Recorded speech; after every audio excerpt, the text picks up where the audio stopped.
Hello বন্ধুরা, সকাল সকাল উঠে ঠাকুরের বাসনপত্র মাজছি আর মা ওদিকে ঠাকুরের জায়গাটা ঠিকঠাক করছে। আর এদিকে আমি এখন রান্নার জোগাড় করছি, পুচকুর জন্য রান্না বান্না করব, করে গঙ্গায় যাব আমরা স্নান করতে আর ওখানে পুজো দিতে। বাড়িতে সেরকমভাবে পুজো এই বছর হচ্ছে না, কিছু কারণের জন্য এবছর বাড়িতে সেরকমভাবে পুজো হচ্ছে না। আমরা তাই গঙ্গায় যাচ্ছি। আর তাছাড়াও বাড়িতে যখনই পুজো হয় তাহলেও আমরা সকালের দিকটা গঙ্গায় যাই, ওখানে স্নান করে এসে তারপরে বাড়িতে আবার পুজো দিই সন্ধেবেলা।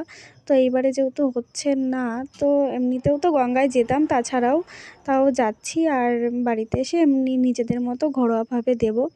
আর এখানে দেখতেই পাচ্ছ আজকে কত ভিড় হয়েছে। আর এখন আমরা লাইনে দাঁড়িয়ে রয়েছি পুজো দেওয়ার জন্য। পুজো দিয়ে মানে ভেতরে জল দিয়ে এসছি মন্দিরের ভেতরে, আর বাইরে এসে ধূপ জ্বালাচ্ছি, ধূপ মোমবাতি জ্বালিয়ে নিচ্ছি। নেওয়ার পরে আমি কাপড়টা চেঞ্জ করে নিয়েছিলাম, ভিজে কাপড়টা চেঞ্জ করে নিয়েছিলাম। আর এখন যাব বাড়ি। আর বাড়িতে মানে রাস্তায়, পাড়ার রাস্তায় এখন দিয়ে হাঁটছি বাড়ি যাওয়ার জন্য। আর আমার অবস্থা দেখো, শখ করে একটা জুতো কিনেছিলাম, জুতো পরে তারপর আমার পা ছিলে একাকার হয়ে গেছে। আর ব্যাগটা এতটাই ভারী যে আমি আর হাতে করে নিয়েই যেতে পারছিলাম না, তাই কোলে করে নিয়ে যাচ্ছিলাম। আর ঘরে এসে ঘরের শিবটাকেও একটু জল দিয়ে দিলাম। আজকের দিনটা এরমভাবেই